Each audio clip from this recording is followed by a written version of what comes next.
بسم الله الرحمن الرحيم الحمد لله رب العالمين والصلاة والسلام على الحبيب المصطفى أبي القاسم محمد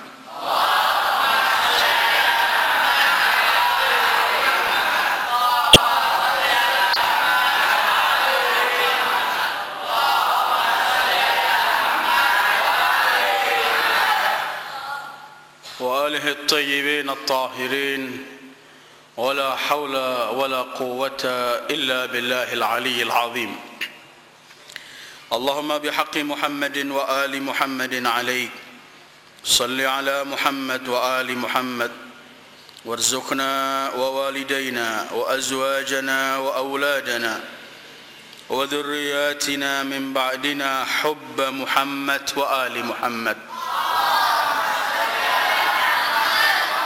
اللهم أحينا على ذلك وأمتنا على ذلك واحشرنا في زمرة من أحب محمدا وآل محمد مع محمد وآله يا كريم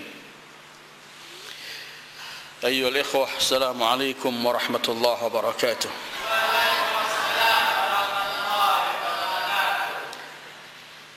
berkata Al-Habib Abdullah bin Alwi Al-Haddad dalam salah satu qasidah beliau yang amat populer, yang sering dibaca di masjid-masjid maupun musalla-musalla di Indonesia ini. Dan bait-bait syair atau qasidah ini ketika beliau Al-Habib Abdullah bin Alwi Al-Haddad menjelaskan mengenai keutamaan dan kebesaran Ahlul Bait alaihimussalam. Antara lain beliau berkata, walana khairul anami abu wa aliyul murtada hasabu wa ila as-sibtayn nantasibu nasaban ma fihi min dakhami kam imamin ba'dahu khalafu منه سادات بذا عرفوا بهذا الوصف قد وصفوا من قديم الدهر والزمن مثل زين العابدين علي وابنه الباقر خير ولي. Dan terus masih banyak, tapi yang ingin saya bahas adalah berkaitan dengan bait terakhir, مثل زين العابدين علي وابنه الباقر خير ولي.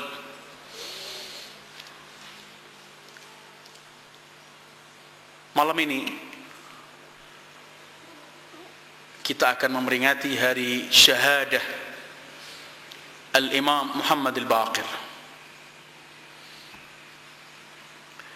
karena pada hari ini 7 Dzulhijjah tahun 114 Hijriah hari wafat beliau. Dan kita insyaallah akan terus mengenang Ahlul Bait dalam hari milad maupun wafat, karena kita ingin berikrar kepada Rasul sallallahu alaihi wa alihi, kepada Ahlul Bait alaihimussalam, bahwa kita akan gembira di hari mereka gembira, dan kita akan sedih di hari-hari mereka sedih. Karena Rasul sallallahu alaihi wa alihi, beliau pernah ketika masuk dalam kisah dengan hadis al-kisah yang amat populer, beliau ketika menunding kepada ahli kisah, dan beliau dalam kisah itu beliau berdoa. Kemudian beliau berkata, ana silmun liman salamakum wa harbun liman harabakum muhibbun li muhibbikum wa aduun li a'daikum aw li aduwikum, kau kama qala. Aku damai dengan siapa yang damai dengan kalian, dan aku perang dengan siapa yang perang dengan kalian.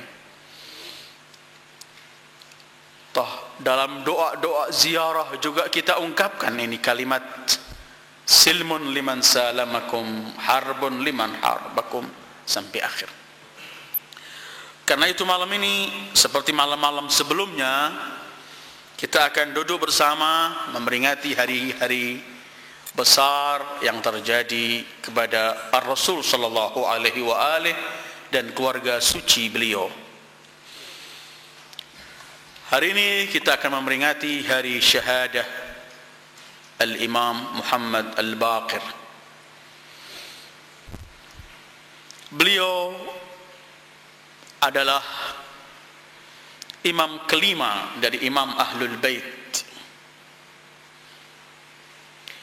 Nama beliau Muhammad.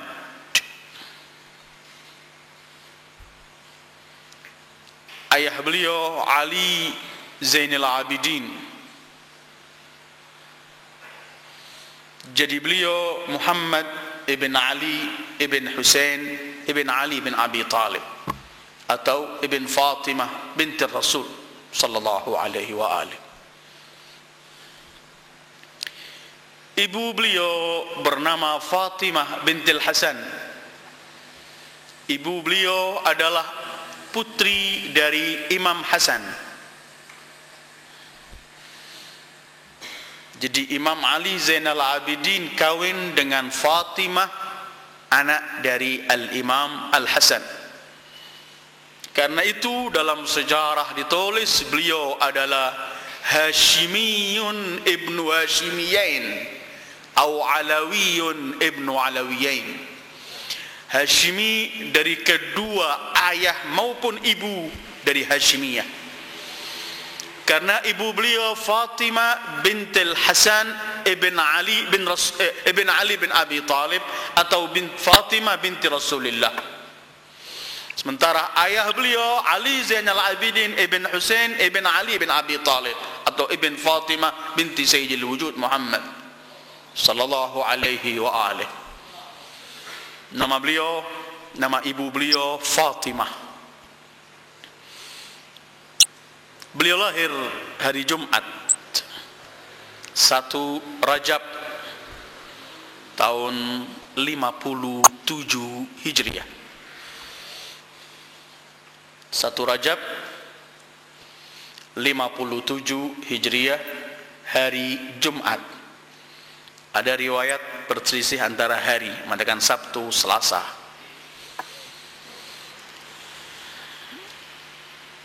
Beliau lahir di Madinah, kota datuk beliau Rasul sallallahu alaihi wa alihi.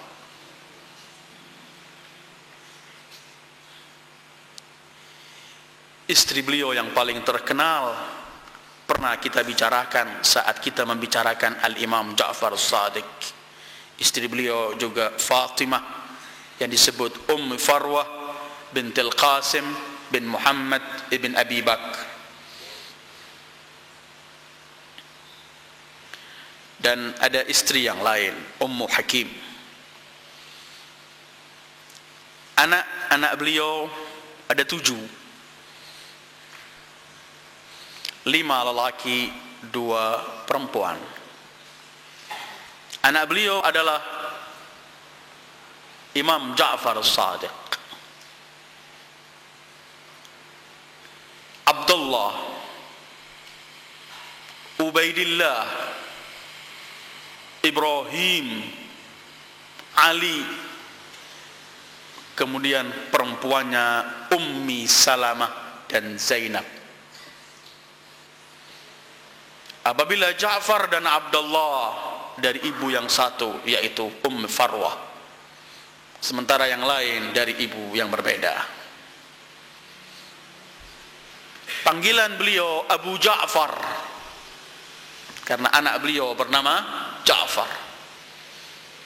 Kalau kita membaca buku sejarah A'immah Ahlul Bait, Abu Ja'far ada 2. Belum lama kita peringati Abu Ja'far Al-Thani, yaitu Al-Imam Muhammad Al-Jawad.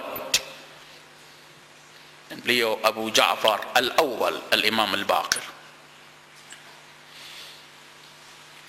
Umur beliau ketika memikul imamah atau saat wafat ayah beliau Al-Imam Ali Zainal Abidin 39 tahun.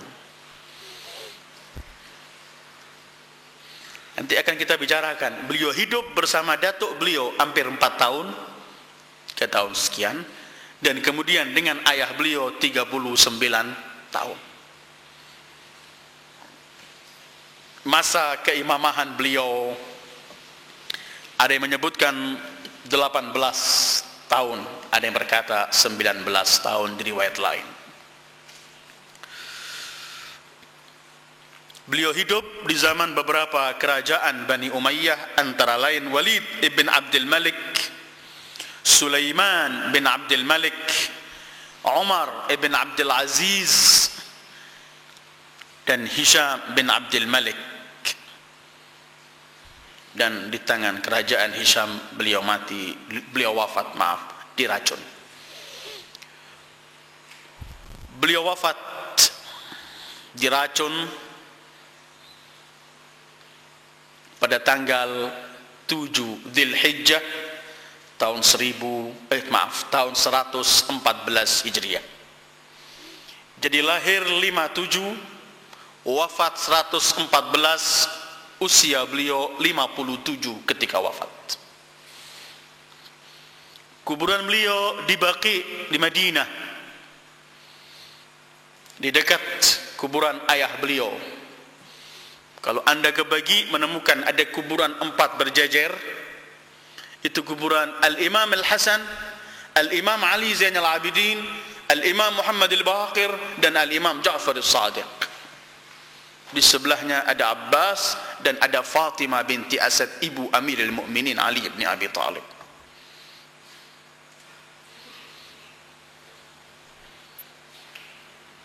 Ini Al-Imam Muhammad Al-Baqir, Hashimi ibn Hashimiyin. Ibu beliau Fatimah. Al-Imam Ja'far As-Sadiq pernah memuji datuk beliau, yaitu ibu jaddatuh, ibu dari Al-Imam Al-Baqir. Imam Ja'far pernah menyebutkan bahwa Fatimah bintil Hasan kanat siddiqatan lam tudrak fi alil Hasan imra'ah mislaha. Dari keluarga Al-Imam Hasan tiada wanita yang lebih mengunggul dan lebih mulia daripada Fatimah bintil Hasan, ibu Al-Imam Muhammad Al-Baqir. Bahkan Al-Imam Baqir pernah meriwayatkan berkaitan dengan ibunya Fatimah bintil Hasan. Beliau berkata, pernah ibuku bersandar di dinding, kemudian dinding itu hampir roboh, terdengar suara gemuruh mau roboh. Fatimah bintil Hasan, ibu Imam Baqir, spontan berkata kepada dinding itu, la wa haqqil Mustafa ma adzina Allah laka fis suqut. Tidak, demi kebesaran Mustafa sallallahu alaihi wa alihi, Allah belum mengizinkan engkau untuk roboh. Kemudian beliau bangun sampai minggir, baru mulai roboh. Setelah kejadian itu, Al-Imam Ali Zainal Abidin mengeluarkan sedekah 100 dinar atas keselamatan Fatimah bintil Hasan, istri beliau. Wajah beliau, cara beliau berjalan, jalan beliau, kalau berbicara, semua persis syama'il Rasulullah sallallahu alaihi wa alihi, dalam bentuk khalqan, fisik beliau, wa khuluqan, dan akhlak dan karakter beliau. Beliau disebut Asy-Syakir, Al-Hadi, Asy-Syabih, Al-Baqir. Tapi yang paling populer beliau disebut Al-Baqir. Baqir itu memiliki bermacam-macam arti, sehingga para ulama menyebutkan kenapa beliau disebut Baqir. Asal arti baqaral ard, menggali bumi. Maka beliau disebut Baqir karena beliau yang menguasai ilmu Rasulullah sallallahu alaihi wasallam. Sampai ilmu-ilmu seakan-akan yang terpendam, yang enggak pernah diketahui orang, semua nampak jelas dan dimiliki oleh beliau, dan beliau mempunyai kesempatan untuk menyampaikan ilmu itu kepada masyarakat. Baqir. Sampai kalau kita buka Lisanul Arab, ada namanya buku Lisanul Arab, seperti kamus yang membicarakan mengenai seluruh arti bahasa Arab. Ketika sampai pada kalimat at-tabakkur, Ibnul Mandur berkata, at-tabakkur at-tawassu' fil ilmi wal mal. At-tabakkur artinya yang memperdalam ilmu. Kemudian beliau berkata, Ibnu Mandur, wa kana yuqal li Muhammad ibn Ali ibn al-Husain al-Baqir li'annahu baqara al-ilma wa arafa aslah. Muhammad ibn Ali ibn Husain disebut Baqir karena beliau menguasai seluruh ilmu, asal usul ilmu dan ilmu-ilmu yang terpendam bagaimanapun beliau memilikinya dan beliau menyampaikannya kepada umat. Baqir. Dan saya dalam depan saya ini ada bermacam-macam ungkapan, termasuk dari Fairuz Abadi, termasuk dari Turaihi, termasuk dari Ibn Hajar. Dalam Sawa'iq Muhriqahnya juga beliau berkata, yang mewarisi Ali Zainal Abidin dalam ilmu, dalam ibadah, dalam ketakwaan adalah Muhammad al-Baqir, dan tidak ada yang mengingkari kebesaran Muhammad Baqir menurut Ibnu Hajar dalam Sawa'iqnya, kecuali orang yang benar-benar tertutup mata hatinya atau rusak.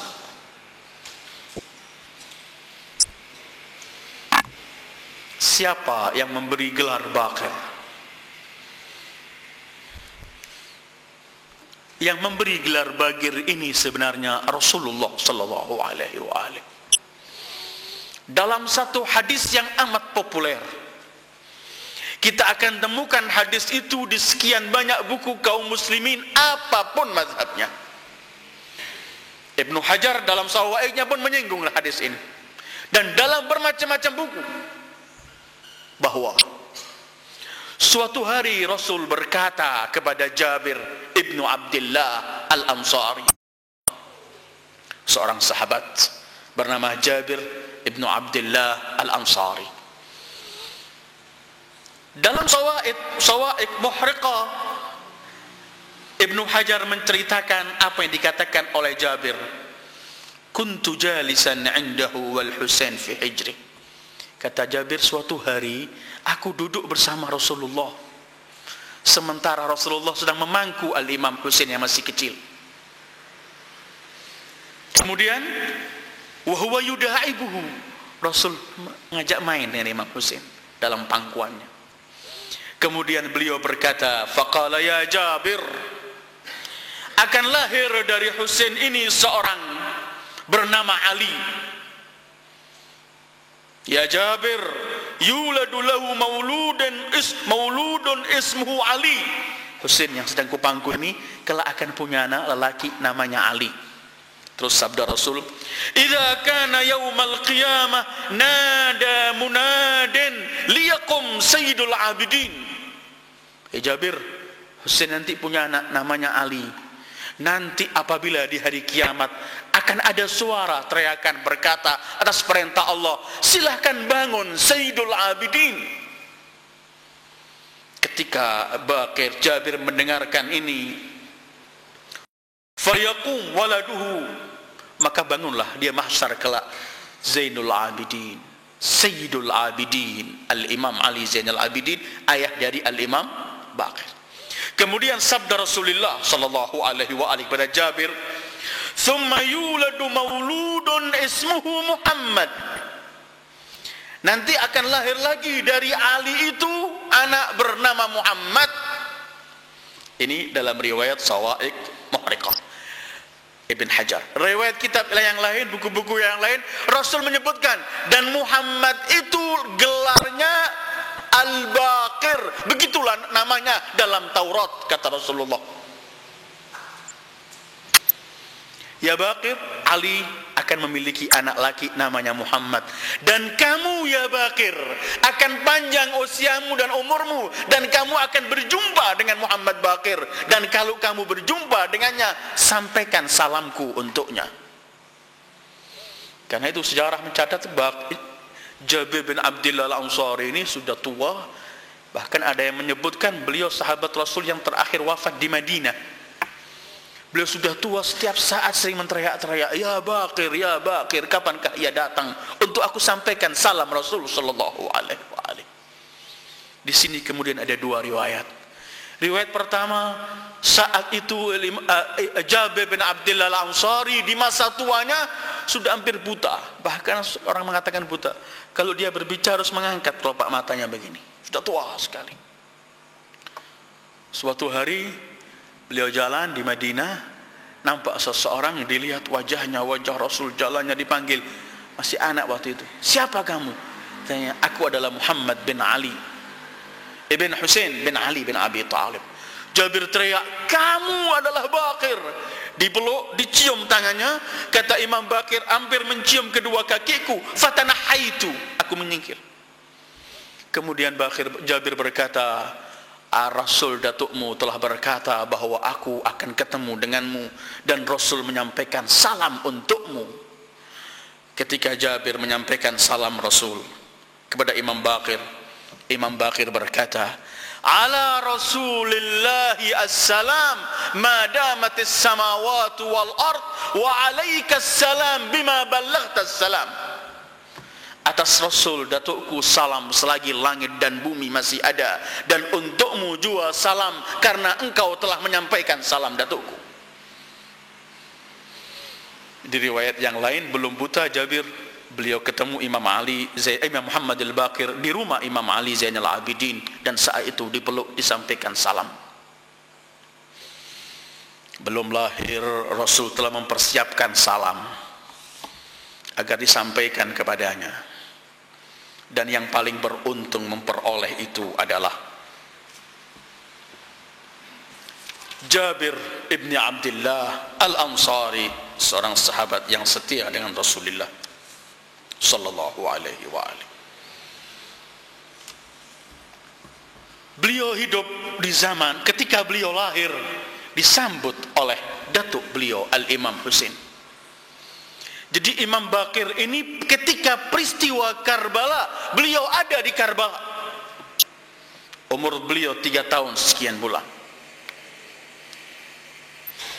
Jadi beliau sudah lahir dan berada di Karbala. Karena itu Imam Baqir sempat hidup bersama datuknya Al-Imam Husain sekitar hampir 4 tahun. Dan Rasul dan Imam Husain sangat memperhatikan cucunya ini. Karena Imam Husain juga tahu inilah yang akan meneruskan imamah dari imam Ahlul Bait. Mulai lahir telah menyaksikan banyak apa yang terjadi pada Ahlul Bait. Dalam usia kurang 4 tahun telah menyaksikan Karbala, pembantaian mereka musuh-musuh Allah terhadap Ahlul Bait dan terhadap Abi Abdillah al-Husain alaihissalam. Setelah itu masih menyaksikan apa yang diperlakukan oleh pemerintahan zalim saat itu terhadap ayah beliau, terhadap pecinta ayah beliau, terhadap pengikut ayah beliau, terus menyaksikan semua hal ini. Dan itulah kehidupan Ahlul Bait. Tidak pernah lepas dari hal-hal semacam ini. Hidup bersama datuk beliau Al-Imam Husain, kemudian hidup bersama ayah beliau selama 38 atau 39 tahun, dan terus menyaksikan apa yang dilakukan oleh ayah beliau, terus menimba dari ayah beliau segala macam pengetahuan dan ilmu. Karena itu ketika kita membicarakan Al-Imam Ja'far as-Shadiq, kita sebutkan bahwa imam yang paling memperoleh kesempatan untuk menyampaikan ilmu Rasulullah adalah Al-Imam Al-Baqir dan Imam Ja'far. Walaupun Al-Imam Ja'far lebih luas memperoleh kesempatan, tetapi pertama adalah dibuka oleh Al-Imam Muhammad Al-Baqir. Beliau di Madinah Rasul sallallahu alaihi wa alihi menyampaikan bermacam-macam ilmu pengetahuan, dan jadikan Madinah, masjid datuk beliau, Masjid Madinah, jadikan tempat bagaimana beliau bertemu dengan wufud, artinya delegasi-delegasi yang datang dari penjuru dunia untuk memperoleh ilmu Rasul sallallahu alaihi wa alihi. Karena Al-Imam Al-Baqir yang terkenal orang yang memiliki ilmu Rasulullah sallallahu alaihi wa alihi. Seluruh keutamaan dan kemuliaan Ahlul Bait ada dan dipraktekkan oleh Imam Baqir. Semua keutamaan, keindahan, arti ibadah, kedermawanan, kesabaran dan apapun yang dimiliki Rasulullah sallallahu alaihi wa alihi tercermin nampak kepada cucu Rasul Al-Imam Muhammad Al-Baqir. Dalam segala hal, apa yang kita bicarakan, kita menemukan kemuliaan ada pada beliau. Ibadah beliau, Allahu Akbar. Beliau adalah putra Zainul Abidin, putra As-Sajjad, cucu Rasulullah sallallahu alaihi wa alihi, yang mewarisi arti ibadah yang sebenarnya, yang kemudian Rasul memperoleh dari Allah julukan paling besar sebagai hamba Allah, Abdullah. Seluruh arti ibadah ada pada Ahlul Bait, sehingga ketika setiap kita membicarakan sejarah Ahlul Bait, kita melihat arti ibadah nampak gamblang dan jelas pada mereka. Al-Imam Ja'far As-Sadiq pernah meriwayatkan, aku setiap malam yang menata atau membersihkan kamar beliau,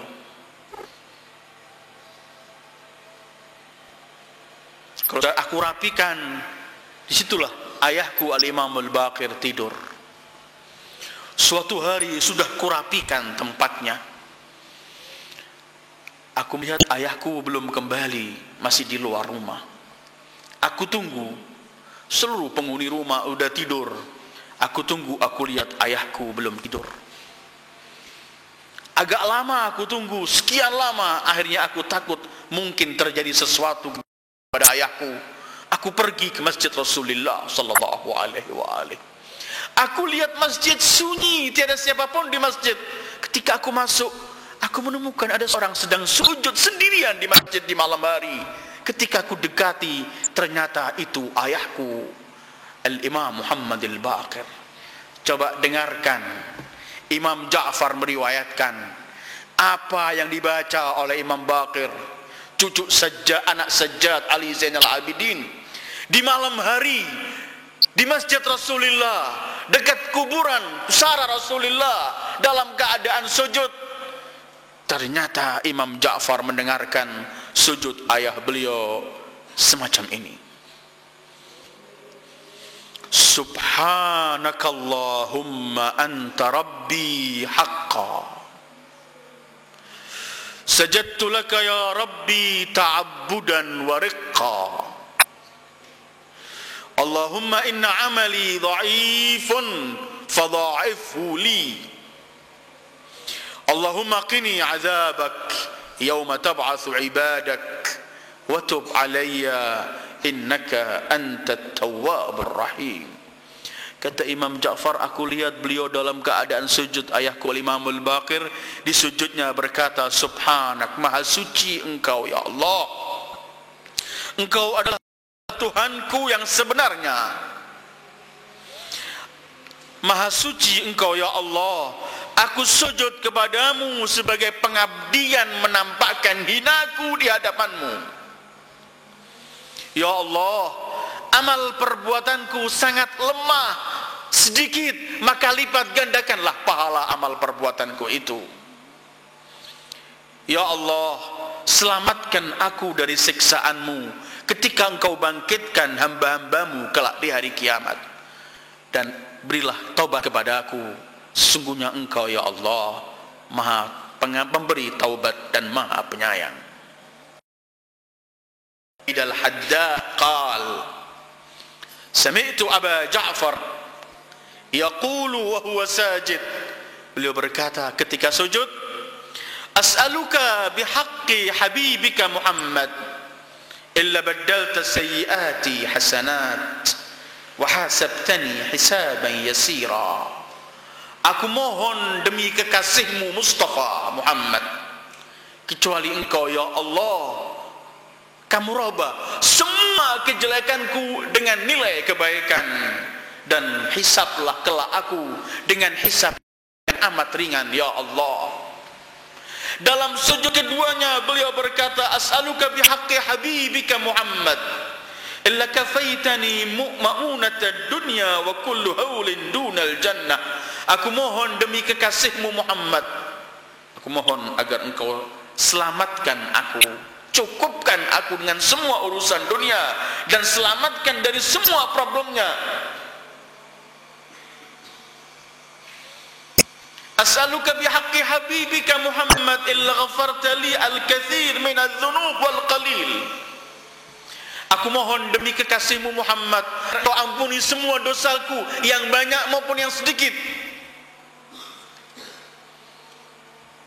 Wa qabilta minni amalil yasir, dan engkau mau menerima amal perbuatanku yang sedikit. Sujud lagi beliau keempat kalinya, beliau berkata, as'aluka bihaqqi habibika Muhammad lama adkhaltani al-jannata wa ja'altani min sukkaniha wa lamma najjaytani min saf'atin nar birahmatik wa sallallahu ala Muhammadin wa alihi. Aku mohon demi kekasihmu Muhammad, masukkan aku ke surga, jadikan aku dari penghuni-penghuni surga itu, dan selamatkan dari percikan api di nerakamu. Sesungguhnya engkau, rahmat hanyalah milikmu, dan salawat dan salam hanya untuk Muhammad dan keluarganya. Berbicara ibadah, Al-Imam Al-Baqir orang yang terdepan dalam bentuk semua arti ibadah. Kemudian beliau juga beribadah bukan cuman berarti sujud, sholat, dan lupa bentuk ibadah yang lain. Ibadah bagaimana memberi kepada orang, bagaimana ibadah membantu orang lain, bagaimana arti ibadah bekerja untuk mencukupi keluarganya, bagaimana ibadah berbentuk menyampaikan ilmu, ibadah berbentuk amal ma'ruf nahi mungkar, dengan seluruh arti ibadah. Beliau adalah baqir ilmin nabi, orang yang terdepan dalam arti ibadah. Pernah salah satu sufi zamannya pernah menceritakan, aku suatu hari di siang hari yang panas, aku melihat Imam Muhammad Al-Baqir, kata ia, jalan di antara dua pembantunya dengan peluh. Kata sang sufi, ia berkata, aduh, aku ingin nasihati orang ini. Masa orang yang mulia dari keluarga mulia siang hari keluar untuk mencari urusan dunia? Ketika didekati, ia berkata, tidak malukah engkau, kamu dari keluarga yang baik, syekh min syuyukh, sebut Quraisy dan semuanya, kenapa kamu keluar? Tidak kamu takut kalau Israel mencabut nyawamu, kamu dalam keadaan semacam ini? Imam Baqir kemudian berkata, demi Allah, aku senang kalau aku dicabut nyawaku saat aku bekerja. Aku sekarang sedang bekerja usaha untuk agar aku tidak mohon-mohon kepada orang sepertimu, atau aku kerja untuk mencukupi keluargaku, dan ini ibadah. Ketika kita membicarakan Al-Imam Al-Baqir dalam bentuk ibadah, kita akan menemukan contoh adalah yang dibawa oleh Al-Imam Al-Baqir dalam sekian banyak bentuk ibadah beliau. Kalau kita berbicara perangai-perangai yang lain, bagaimana akhlak beliau, bagaimana kesabaran beliau, kita akan menemukan beliau yang terdepan. Akhlak yang dimiliki akhlak Rasulullah dan keluarga Rasulullah. Suatu hari ada seorang Kristen biadab, tanpa salam dan tanpa basa-basi apapun, langsung menatap wajah Al-Imam Al-Baqir Kemudian dengan biadab ia berkata, anta baqar. Tempat yang mulia masjid ini saya harus terjemahkan. Artinya, kamu ini lembu, sapi. Cucu Rasulullah sallallahu alaihi wa alihi. Si biadab ini dengan mengatakan, anta baqar, karena julukan beliau kan Baqir. Kata Imam Baqir, tidak, aku Baqir, kata beliau alaihissalam dengan penuh kesabaran. Kata si Kristen, anta ibnu tabbakh, kamu anak tukang masak itu, pembantu tukang masak. Ingin mengejek. Kata Imam Baqir, dzaka hirfatuha, itu pekerjaannya biasa kalau ada ibu masak atau semua biasa. Dia ingin mengejek, tapi Imam menjawab dengan sebenarnya, dzaka hirfatuha, itu kerjaan biasanya seorang ibu memasak, maka ia disebut sebagai tukang masak, tabbakh. Tidak puas si Nasara ini, masih ketiga kalinya dia biadab berkata, anta ibnu sauda an zinjiyah, kamu anak wanita yang hitam dan kotor mulutnya, berbicaranya kalau bicara kotor. Dikatakan anta baqar, sabar. Dikatakan anta ibnu tabbakh, jawabannya enak. Terakhir dikatakan, kamu anak wanita hitam yang kalau bicara omongannya kotor, jelek, keji. Dengarkan syabih Rasulullah, yang mirip Rasulullah, akhlak dan wajahnya, dan cucu Rasulullah. Kamu anak wanita hitam, lisannya keji. Jawaban Imam Baqir, kalau kamu benar dalam ungkapanmu, aku seorang anak dari wanita yang omongannya kotor, semoga Allah mengampuni dia, wanita itu. Tetapi kalau kamu bohong dalam ungkapanmu, semoga Allah mengampuni kesalahanmu. Itu orang Nasara terus teriak, asyhadu an la ilaha illallah wa anna muhammadar rasulullah. Aku enggak menemukan seorang sekalem, sesabar kamu, setenang kamu. Aku datang untuk memancing kemarahannya, tetapi kamu tetap. Dia adalah cucu Rasulullah sallallahu alaihi wa alihi. Beliau adalah cucu Rasulullah yang nampak mengamalkan, mempraktekkan apa yang dimiliki oleh Rasulullah sallallahu alaihi wa alihi. Tidak pernah bosan dengan ungkapan dan ucapan siapapun yang datang kepada beliau. Dan ini kelebihan yang dimiliki oleh Al-Imam Al-Baqir.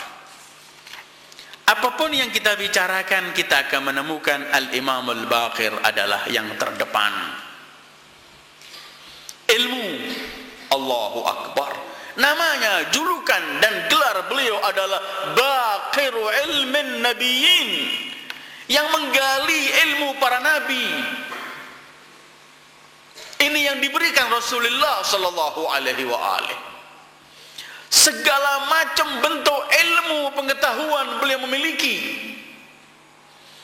Apapun yang disampaikan oleh seseorang, beliau mampu menjawabnya, dan beliau mengambil jawabannya dari Al-Quran, dari hadis Rasulullah sallallahu alaihi wa alihi.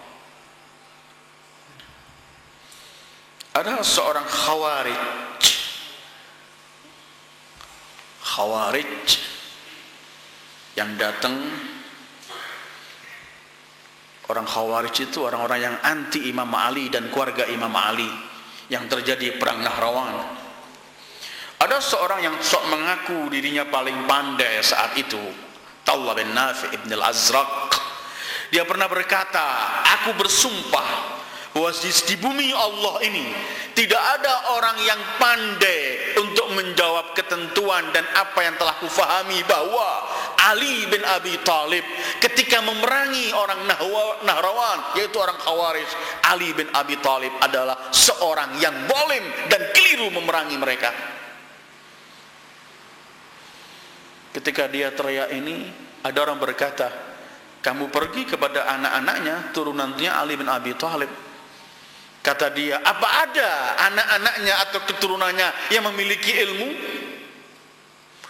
Kata orang itu, ini kebodohanmu yang pertama. Keluarga itu nggak pernah lepas dari yang menguasai seluruh ilmu yang dibawa oleh para nabi. Sebutkan kepadaku siapa sekarang yang alim dari keluarga Ali. Kata orang itu, pergilah kepada Muhammad bin Ali Al-Baqir. Di mana dia? Di Madinah. Orang itu pergi dari Kufah ke Madinah dengan rombongannya. Ketika sampai di Madinah, mereka minta izin untuk ketemu. Katanya yang menyampaikan kepada Imam Baqir, Fulan bin Fulan dengan rombongannya mau ketemu Anda, wahai Imam. Kata Imam Baqir, kenapa mau ketemu saya? Bukankah ia lepas tangan dari Imam Ali, dariku, dari semuanya yang membenci aku? Entah. Katakan saja besok supaya datang. Besok Imam Baqir mengambil anak-anak Muhajirin dan Ansar di tempat beliau duduk, kemudian mengizinkan pagi itu untuk datang si Khawarij ini. Imam Baqir telah berkata kepada anak-anak Muhajirin dan Ansar, kalau kalian ada yang apal mengenai kemuliaan dan keutamaan Ali bin Abi Thalib dari Rasulullah, sampaikan di majlis ini. Ketika datang si Khawariji, dia suruh duduk oleh imam, mereka anak-anak kaum Muhajirin mulai menyampaikan keutamaan dan kemuliaan Al-Imam Ali. Kata orang Khawarij, ya aku tahu semua ini dan benar, tetapi Ali bin Abi Thalib kemudian melakukan perbuatan yang salah setelah itu ketika membunuh orang Khawarij. Kata Imam Baqir, dengarkan, aku akan bawakan kepadamu hadis. Pernahkah kamu mendengar bahwa datukku Rasul bersabda di hari Khaybar, besok bendera ini akan kuberikan seseorang yang mencintai Allah dan Rasulnya dan dicintai oleh Allah dan Rasulnya. Kata orang Khawarij, aku yakin, iya, aku mempercayai itu hadis diungkapkan Rasul untuk datukmu Ali. Tapi tetap Ali setelah itu melakukan pelanggaran yang amat keji. Kata Imam, ketika datukku Rasul mengatakan hadis itu, bahwa Allah mencintai Ali bin Abi Thalib, ketika Allah mencintai Ali bin Abi Thalib, Allah tahukah bahwa kelak Ali bin Abi Thalib akan memerangi orang Khawarij? Ini orang Khawarij terus diam, gak bisa jawab. Kata dia, kalau aku katakan Allah tidak tahu, aku bisa kafir dari agama ini. Aku mengingkari ilmu Allah.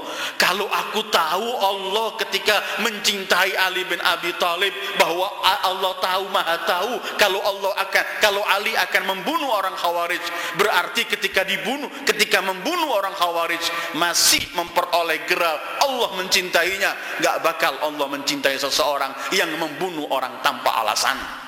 Terus itu dia keluar minta izin dari majlisnya Imam Baqir seraya berkata, memang Allah maha tahu di mana dititipkan risalah ini.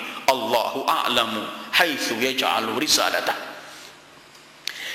Kehidupan Imam Baqir dalam pemerintahan saat itu tidak begitu mulus sebenarnya, walaupun mendapat kesempatan. Tetapi pada puncaknya ketika pemerintahan Hisham ibn Abdul Malik, beliau terus mengikuti, meneropong apa yang dilakukan oleh Al-Imam Al-Baqir dan pengikut-pengikut Al-Imam Al-Baqir yang sudah mulai merintis membuka jamiah atau universitas Ahlul Bait di Masjid Rasulullah sallallahu alaihi wa alihi, yang kelak akan diteruskan oleh putranya Al-Imam Ja'far seperti yang kita pernah bahas beberapa minggu yang lalu. Hisham pernah memanggil dengan paksa agar Al-Imam Muhammad Al-Baqir dengan putranya Ja'far Shadiq didatangkan secara paksa ke Syam. Gubernurnya di Madinah menyampaikan dan harus berangkat. Sampai di Syam, di tempatnya Hisham, ada diperlakukan banyak hal-hal yang ingin dijatuhkan, tetapi tetap Al-Imam Al-Baqir mampu menjawab. Ketika mereka mau mengejek Imam Baqir dengan kepandaian dan keahliannya, mampu mengembalikan ejek itu untuk mereka. Terakhir Hisham kemudian teriak, kamu mau apa dariku? Kata Imam Bakir, aku tinggalkan keluargaku di Madinah, kesian. Artinya Imam Bakir ingin mengatakan, kembalikan aku ke kota datukku Madinah. Kata Hisham, kembalilah kamu. Kemudian diperintahkan, hari ini kamu pulang. Dalam perjalanan pulang beliau dari Syam mau ke Madinah, dalam salah satu tempat yang beliau berhenti, beliau menyaksikan dalam waktu melewati itu ada banyak orang Nasoro, orang-orang Kristen sedang masuk ke satu tempat dekat gunung begitu. Beliau bertanya, apa ini? Apakah ada hari raya untuk mereka orang-orang Kristen ini? Orang-orang menjawab, tidak, ini bukan hari raya, tapi ini acara tahunan. Setiap tahun pembesar-pembesar Kristen dan orang-orang Kristen kumpul di tempat ini, dan di setiap tahun keluar orang yang teralim dari mereka untuk menemui pembesar-pembesar ini untuk menjawab semua pertanyaan mereka. Setahun sekali baru keluar. Kata Imam Bakir, ayo kita ikut sama mereka. Kata Imam Bakir, kemudian ayahku, kata Imam Ja'far meriwayatkan riwayat ini, meletakkan serbannya begini untuk menutup wajahnya. Aku ikuti, kata Imam Ja'far, masuk ke rombongan, duduk bersama orang-orang Kristen. Tidak lama disiapkan tempat yang paling atas begitu, dari dikawal, datang orang yang paling alim yang ditunggu, keluarnya setahun sekali untuk menjawab semua pertanyaan dari pertanyaan-pertanyaan yang diperlukan oleh pengikut Nasara Kristen saat itu. Ketika orang itu sampai tempat duduknya, dia duduk, dia mulai melihat satu sama lain, satu persatu disaksikan dari jauh begini. Dia melihat ada orang asing, nggak pernah jumpa orang ini. Menatap mata Imam Bakir, kemudian dia berkata, siapa kamu? Dari golongan kami Kristen atau dari golongan umat marhumah, umat Muhammad yani. Imam Bakir membuka, dari golongan umat al-marhumah, umat yang memperoleh rahmat, yaitu umat Muhammad. Dari min ulama'iha am min juhaliha, kamu tergolong dari ulama mereka atau tergolong dari orang-orang bodoh dari mereka? Kata Imam Bakir, aku tidak tergolong dari ulamanya. Aku tidak tergolong dari orang-orang yang bodoh dari mereka.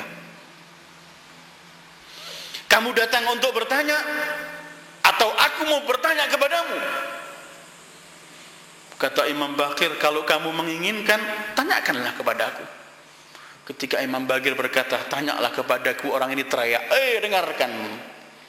Hei, dengarkan yang hadir ini ada orang dari umat Muhammad, umat marhumah, yang sok menunjukkan ilmunya di tempat kita, yang kita akan jumpa setiap tahun sekali di sini. Dengarkan, aku akan berikan kepadanya beberapa pertanyaan agar kalian tahu umat ini tidak memiliki orang yang memiliki ilmu.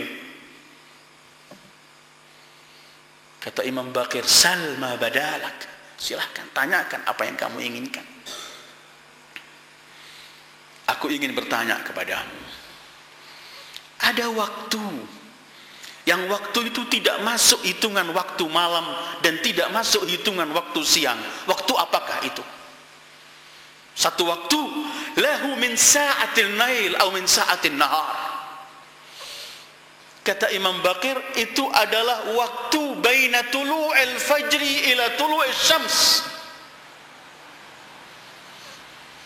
Itu waktu yang antara keluarnya terbitnya fajar sampai terbitnya matahari. Itu namanya waktu tidak masuk siang dan malam. Artinya waktu itu waktu disebutkan waktul jannah. Mungkin kalau ada yang pernah baca, ada kitab namanya I'jazut Tibbi fil Quran, mukjizat kedokteran dalam Al-Quran. Mereka menyebutkan waktu ini adalah waktu sahar sampai menjelang subuh dan terbitnya matahari itu. Waktu tersebut itu adalah Quran al-Fajr. Inna Quran al-Fajri kana mashhuda. Orang menyebutkan di saat itu orang yang enggak bisa tidur semalam akan tidur. Orang yang sakit akan mulai sedikit mendapatkan kesembuhan. Orang yang pingsan akan bangun.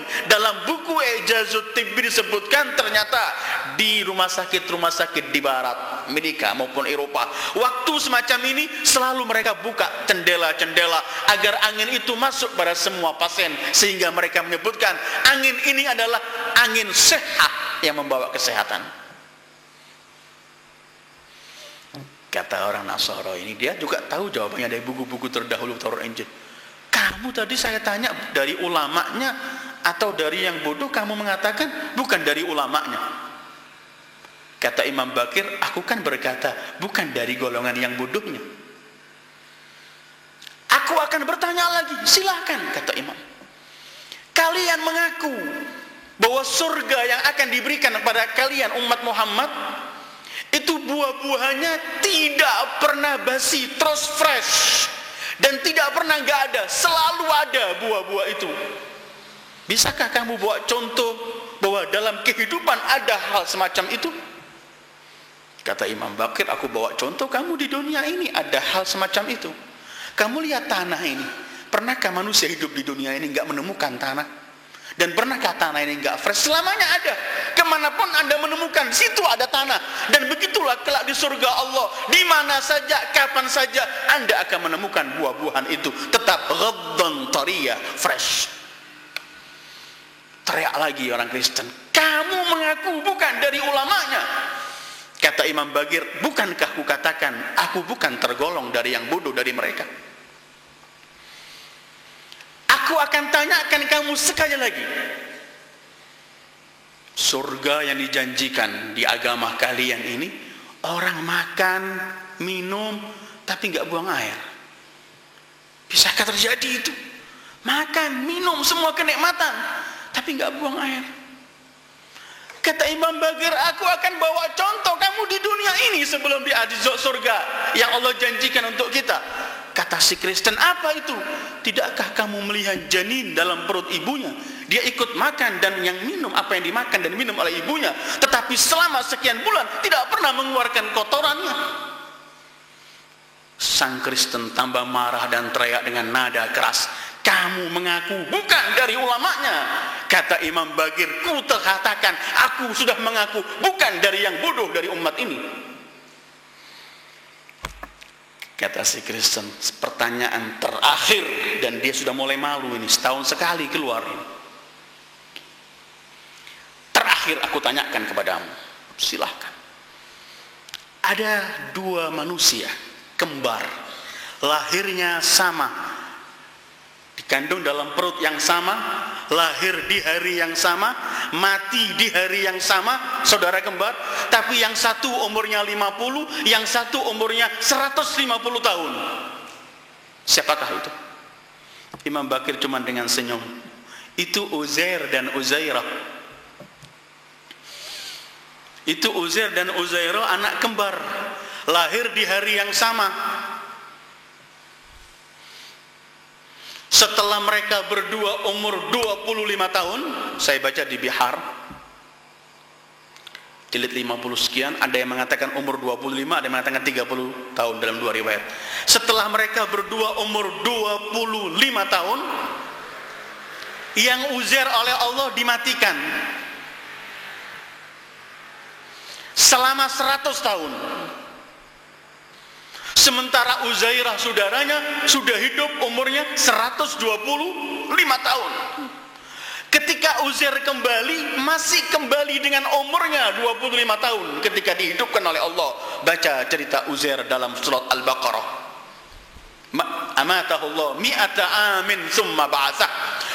Allah matikan Uzair 100 tahun.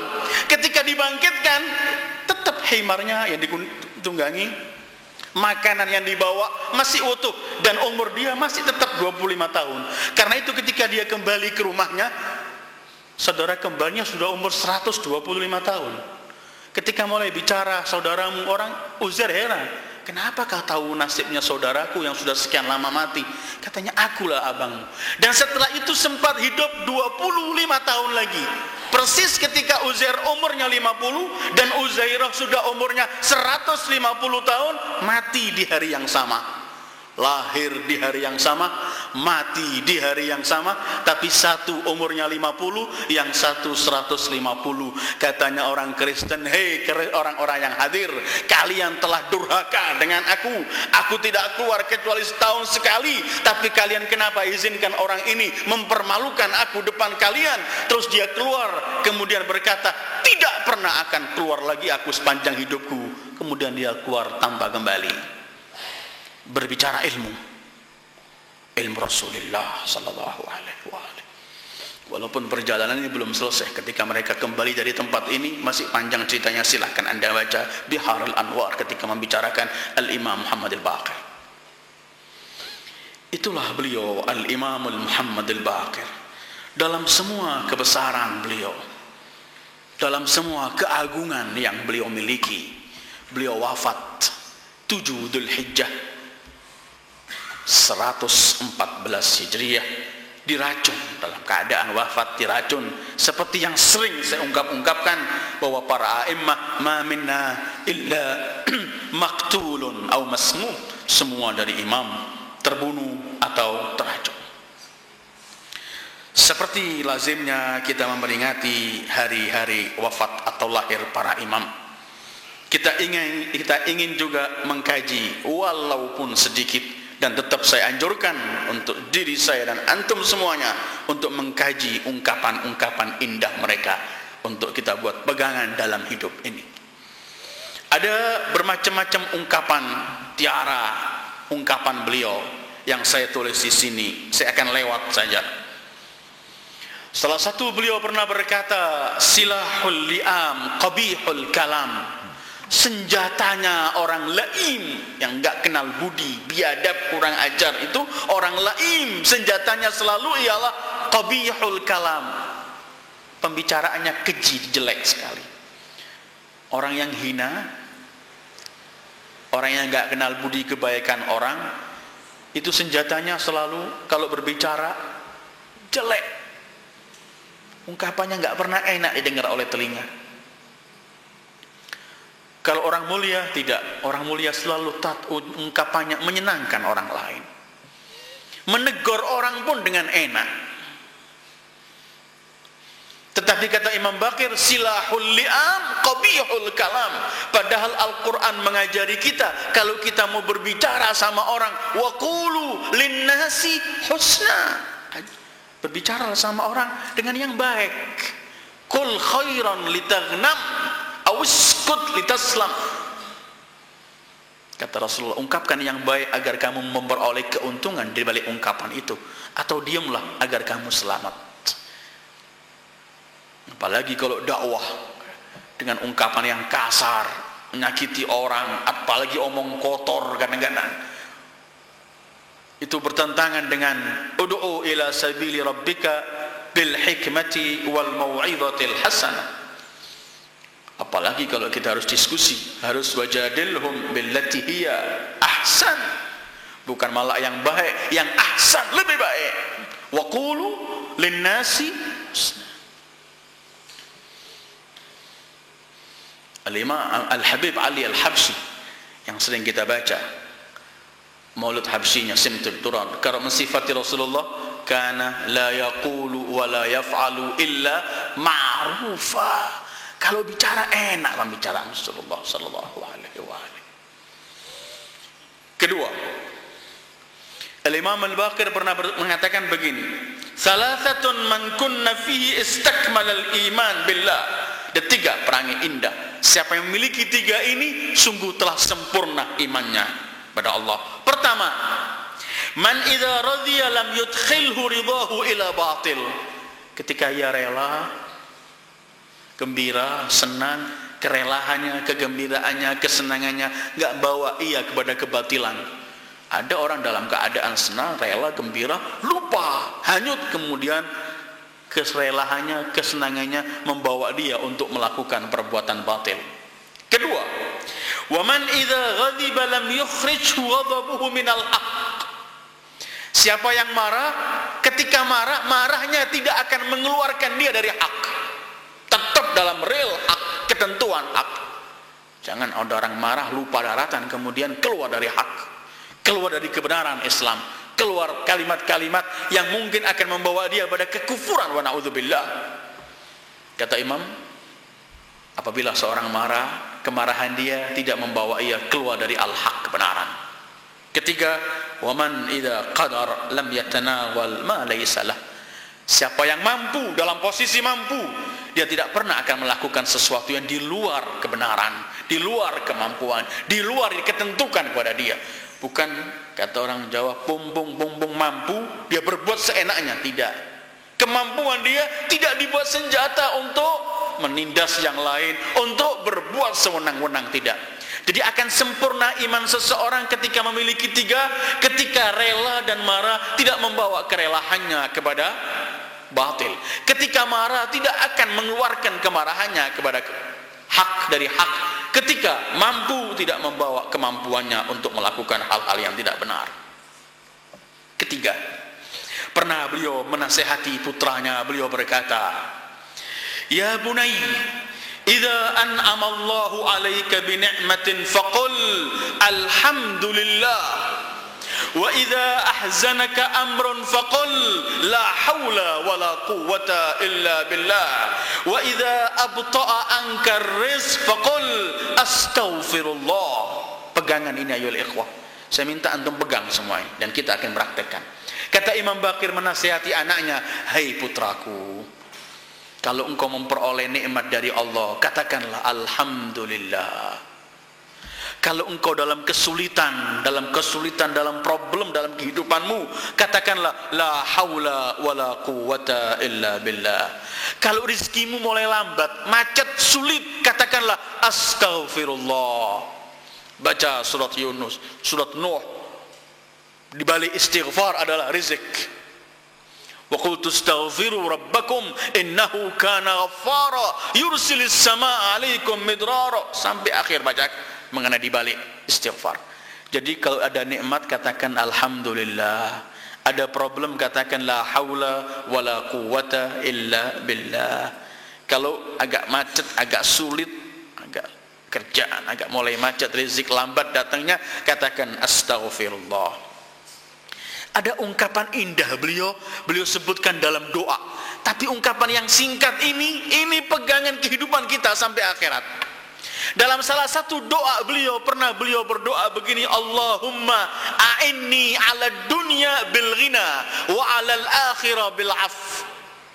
Allahumma a'inni 'ala dunya bil ghina wa 'ala al-akhirah bil 'afw. Ya Allah, bantulah aku, tolonglah aku di dunia ini dengan kecukupan, sehingga enggak sampai minta-minta orang, ngemis-ngemis pada orang, menyampaikan, ya Allah, cukupkan aku di dunia ini, berilah aku di dunia ini yang cukup bagiku, dan berikanlah untukku di akhirat pengampunanmu. Di dunia minta cukup, di akhirat minta ampunan Allah, lengkap, semua sudah di sini. Ini kalau kita diberi oleh Allah taufik semacam ini, kita memperoleh nikmat yang besar ayyuhal ikhwah. Di dunia kita diberi kecukupan oleh Allah, dan kelak di akhirat diberi ampunan oleh Allah. Dan terakhir ungkapan beliau, ini ungkapan-ungkapan, setiap kalimat ini perlu kita duduk sendiri dalam pengajian sendiri, tapi saya akan lewat terakhir beliau pernah berkata dalam nasihat beliau yang panjang, tapi antara lain beliau berkata, yabnal ayyamis salasah, wahai manusia, putra tiga hari saja putra. Artinya kita ini punya 3 hari dalam kehidupan. Sehingga Imam menyebutkan yabnal ayyamis salasah, wahai putra hari 3 saja. 3 hari saja. Apa itu? Yaumukal ladzi wulidta fi, hari ketika kamu dilahirkan. Kedua, wa yaumukal ladzi tanzilu fihi qabra atau tunzil, diturunkan. Hari ketika kamu diturunkan ke kuburanmu. Hari pertama ketika kamu dilahirkan. Hari kedua ketika kita mati, masukkan ke liang kubur. Wa yaumukal ladzi takhruj fihi ila rabbik, hari ketika kamu dibangkitkan untuk hisab di hadapan Allah. Fayalahu min yaumin azim, kata beliau, aduh alangkah menakutkan hari itu. Manusia itu anak 3 hari saja menurut Imam. Hari pertama ketika dilahirkan, hari ketika dimasukkan ke liang kuburnya, dan hari ketika dibangkitkan untuk hisab. Karena itu kalau kita membaca Al-Quran, Allah memberikan salam kepada beberapa salah satu nabinya. Salamun alaihi yawma wulida wa yawma yamut wa yawma yub'atsu hayya. Itu salam ketika hari lahirnya, ketika hari matinya, ketika hari dibangkitkan. Ternyata saya dan Anda ini dan seluruh manusia anak Adam punya 3 hari saja. Hari ketika dilahirkan, hari ketika dimasukkan ke liang kubur, hari ketika dibangkitkan. Dan di masing-masing hari itu mempunyai bermacam-macam keistimewaan. Salah satu contohnya, hari ketika dilahirkan kita nangis. Nah, kalau kita nggak nangis nggak sehat, kata dokter. Ketika kita lahir nangis, tetapi yang menyambut kelahiran kita tertawa. Kedua orang tua kita, orang yang bersangkutan pasti tertawa melihat sudah lahir. Karena itu usahakan ketika kamu datang ke dunia ini nangis, orang sekelilingmu ketawa. Usahakan nanti kalau kita keluar dari dunia ini mati, kita yang tertawa, orang lain biar nangis. Kapan kita akan tertawa kalau mati? Kalau kita punya bekal menghadapi kematian itu, kita akan senyum waktu mati. Usahakan kita lahir, kita nangis, orang sekeliling kita yang tertawa. Usahakan nanti kalau mati, kita yang tertawa dan orang sekeliling kita biar menangisi kita. Ayyuhal ikhwah, masih banyak ungkapan-ungkapan indah dari Al-Imam Al-Baqir. Itulah sekelumit dari kehidupan Al-Imam Muhammad Al-Baqir di hari wafat beliau 7 Dzulhijjah ini. Dan itu sebagian dari ungkapan-ungkapan indah beliau yang kenapa kita baca, kenapa kita kaji sejarahnya. Cuman kita hanya mohon kepada Allah agar diberi taufik mulai bisa melaksanakan, mengamalkan, menjalankan apa yang bisa, dan meniru mereka apa yang bisa kita lakukan. Karena dengan begitu barulah manfaat ilmu yang kita miliki, dan ada manfaatnya mengkaji sejarah, dan ada manfaatnya kemudian dengan mengkaji sejarah kita bisa kenal mereka. Dengan kenal pada mereka, kita cinta pada mereka. Dengan modal cinta itu, kita akan mengamalkan apa yang mereka perintahkan kepada kita. Wa sallallahu ala khairi khalqihi Muhammad wa alihi ajma'in. Wassalamu alaikum warahmatullahi wabarakatuh.